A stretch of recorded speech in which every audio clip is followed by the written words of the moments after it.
can be hard sometimes. But I will fast forward into my questions so I can be respectful of your time here. Thank you for being willing to do this. Sure. I've got my questions written down right in front of me. You saw them ahead in there. So yep, I have them up on my screen too. Perfect. For my students, could you introduce yourself? Could you tell us your profession, maybe a little bit about your main responsibilities? Sure. My name is Jamie Mallon, and I'm a physicist by education. And for most of my career, for all of my career, I worked in nuclear power. And for 25 of the years, I was specifically in radiation protection, protecting the workers and the public from the hazards of the radiation produced at a nuclear power plant. That job has taken me around the country at many different places: New Mexico, Maine, Pennsylvania, New York. Currently, I'm out of radiation protection, but it's still near and dear to my heart. So I get involved in any difficult questions. They usually call me up and ask me to weigh in on those. So, thank you. My second question here. We're just getting into radiation. My students do not have that much experience. We've been working our way through the spectrum. We started off with radio and getting toward, we're just going through it. And they've experienced a little bit before, but they really don't have a in-depth physics understanding of it. So my question for you, we're gonna get a little bit more into this on early next week, and then this interview is actually for mid next week. And I wanted to know if you could tell them a bit about the difference between normal electromagnetic radiation. There's radio waves. There's definitely microwaves going through me right now from different sources, and ionizing radiation and the stuff that you're protecting people from, or your background was in. Sure. So if you go back to chemistry last year, you learned about ionization and how you knock an electron off an atom, and now it becomes a positively charged ion. And that energy needed to knock that electron off, it can vary depending upon the atom from 10 electron volts up to 1.5 keV, or 1,500 electron volts. We generally define that 10 electron volts as anything more energetic than that is an ionizing photon. And photons are the particles of light. There's other kinds of ionizing radiation, but fundamentally for the photon, because we're talking about electromagnetic spectrum, microwaves don't have enough energy. Radio waves don't have enough energy. Light doesn't have enough energy. You have to get up into the X-ray and gamma ray portion of the spectrum to where you finally get that kind of energy. I work a lot with gamma radiation. It's the principal hazard on site. There's there's 4 total kinds of ionizing radiation. It's the photon, the gamma. The second is the alpha particle, which is not very penetrating. It's a helium nucleus, so 2 protons and 2 neutrons together, plus 2 charge, and that's stopped by a piece of paper, maybe 6 inches in air, 4 to 6 inches in air. The next is a beta particle, which is an electron, and that is about 1.5 feet in air. Little bit of wood, balsa wood would stop it. And then the last is a neutron, which is from fissioning the uranium, splitting the uranium atom. Some neutrons are given off.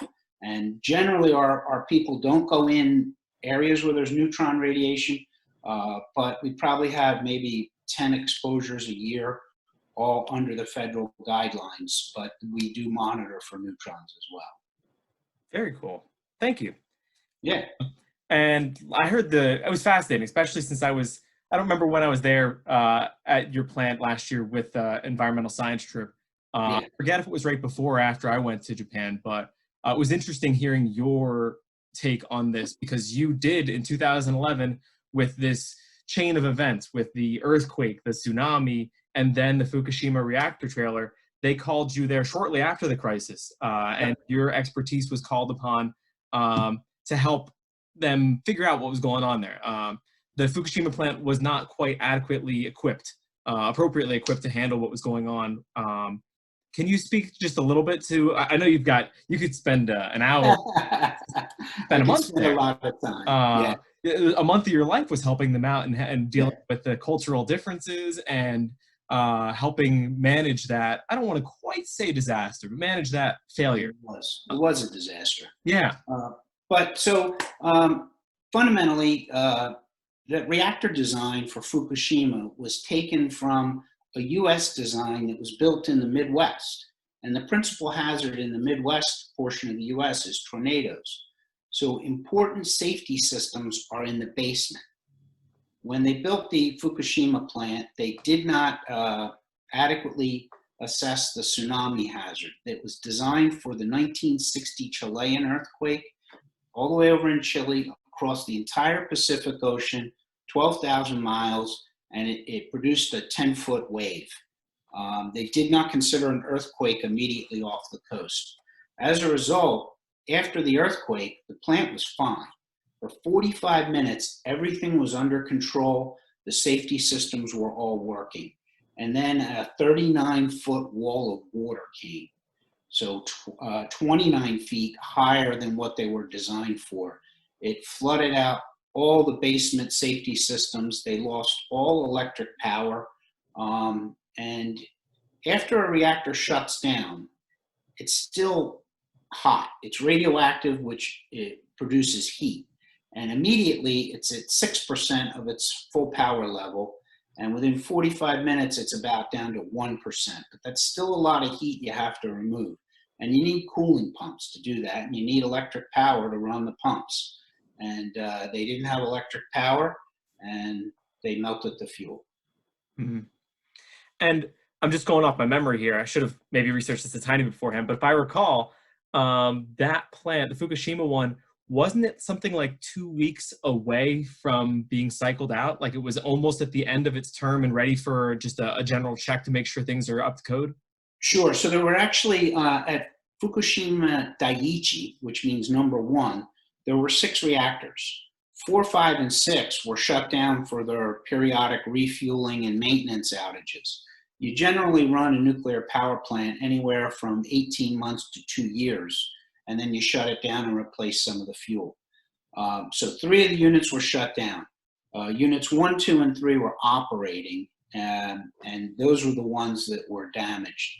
It's interesting, units 2 and 3 had a safety pump that was steam driven, so they could take some of the steam from the nuclear heat and turn a turbine, and the turbine was coupled with a pump, and the pump could pump cold water. So Unit 2 survived for 72 hours after the flood because it had this steam-driven pump. Unit 3 was safe for about 24 hours after the tsunami. Again, the steam-driven pump helped cool the reactor core and prevent the melting. Mm.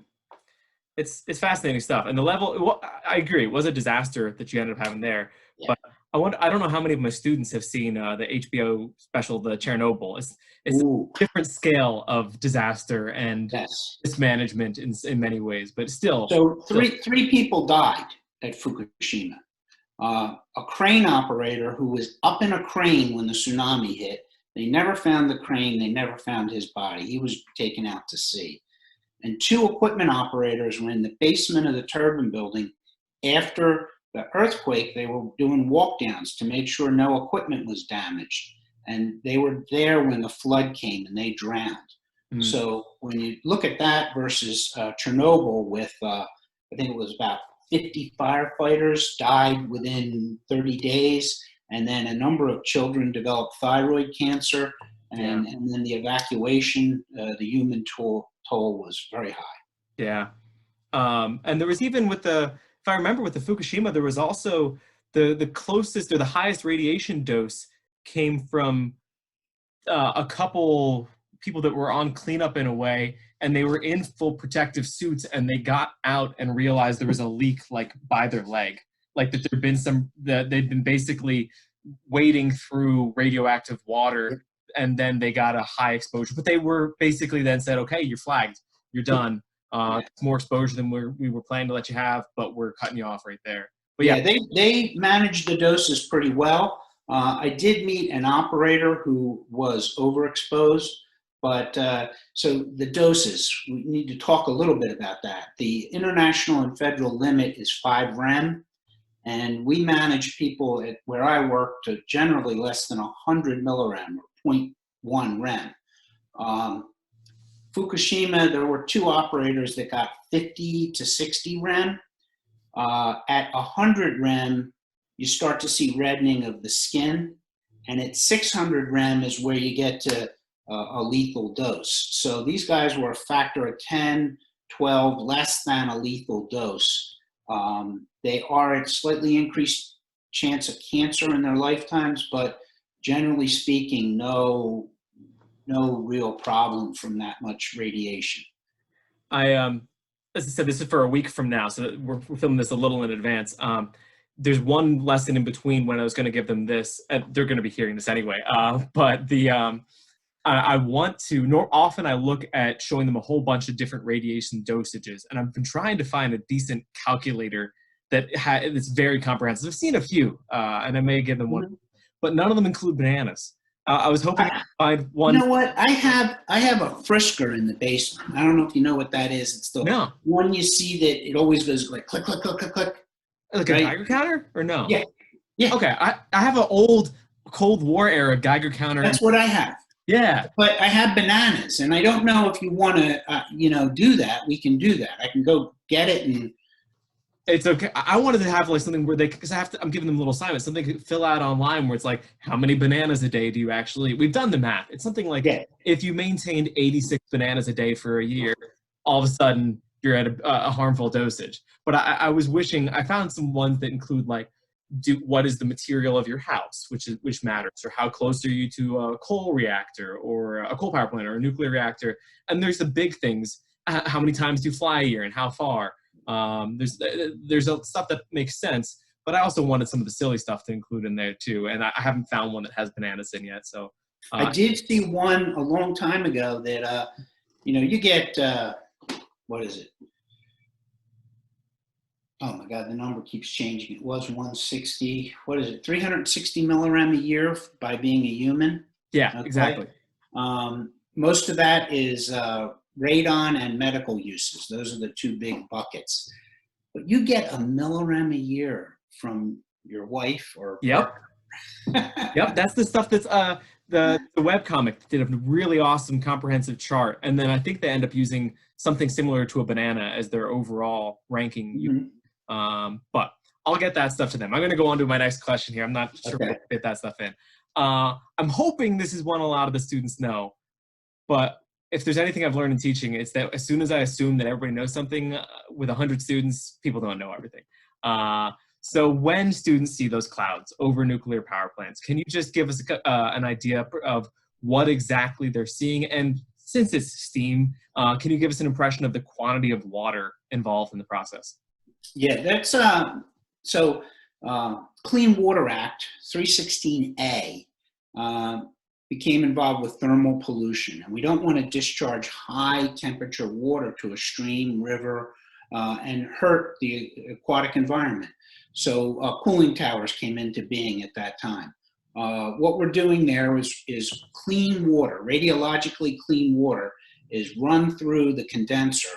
And on the other side of the tubes is radioactive water, and you cool that water. This clean water heats up, goes to the cooling tower where it drops down like a shower, and because it's hot, the steam comes up.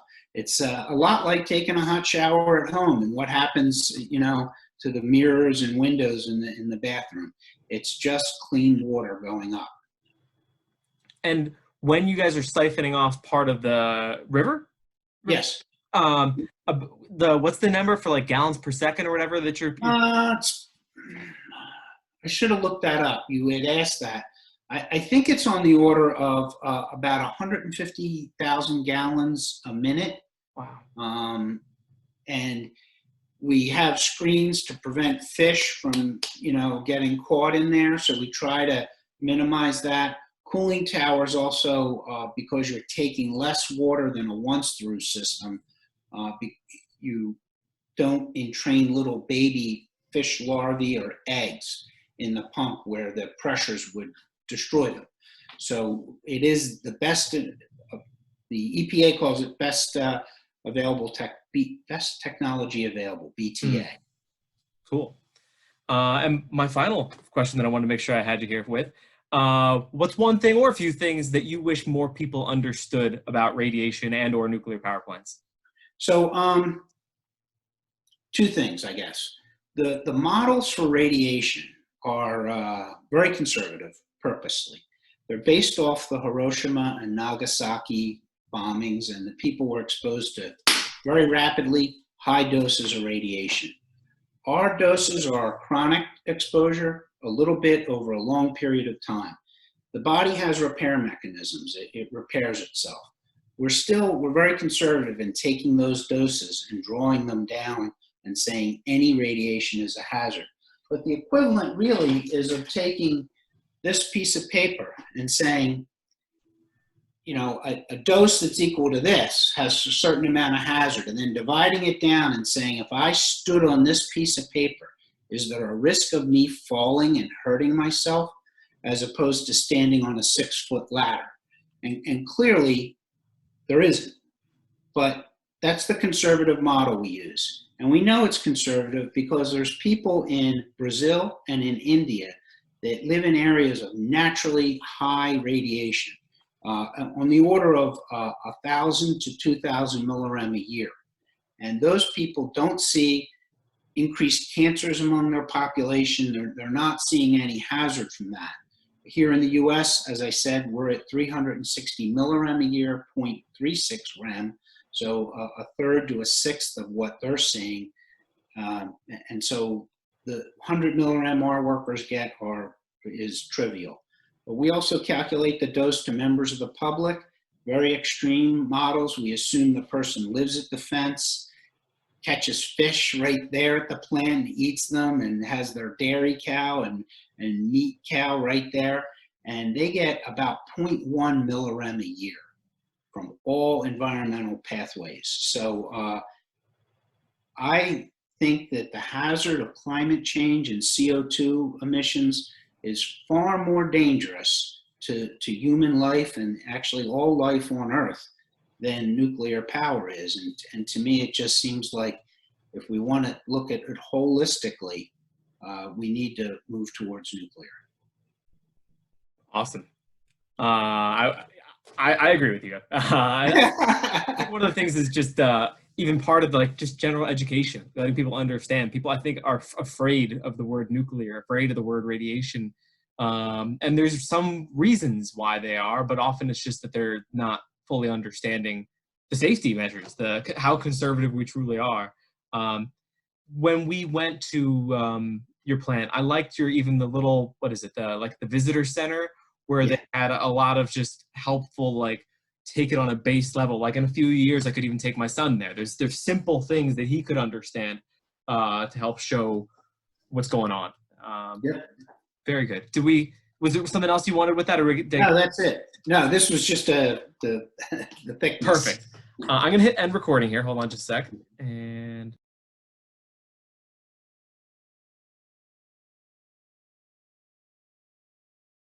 the story. There, I just hit record for that. It probably even tells you it's recording.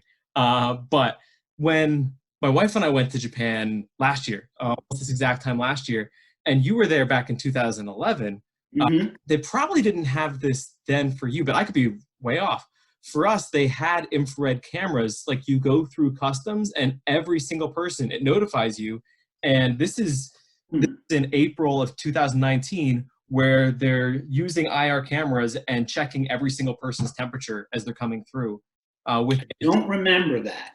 Yeah, the idea is prevent infectious disease. If you have a high fever, they'll pull you aside, and they're talking about, I sent an article to my students, like, that's a potential to help open us up a little bit more. Is say, if you want to go into some major workplaces, apartment complexes, whatever, you're going to be passing in front of a camera, and if you cycle too high in a temperature, we're not going to refuse your admittance necessarily, but we're going to pull you aside, see what's going on. Or some places, what it'll even look like is we're just going to pull you aside and somebody else is going to shop for you.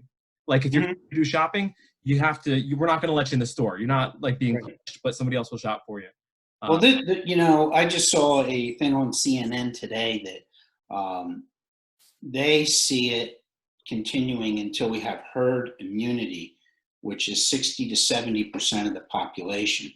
So they're talking about another wave in the fall and possibly another spring wave. And, you know, when I look at the curves, they're flat right now with extreme social isolation. So that's good that they're flat, but you relax that social isolation, they're going to go right up, you know. The math is the math. I was about to say, you have a scientific background, I have a scientific background. We look at the math of this and we say, yep, that makes sense. Yeah, it's Everybody else is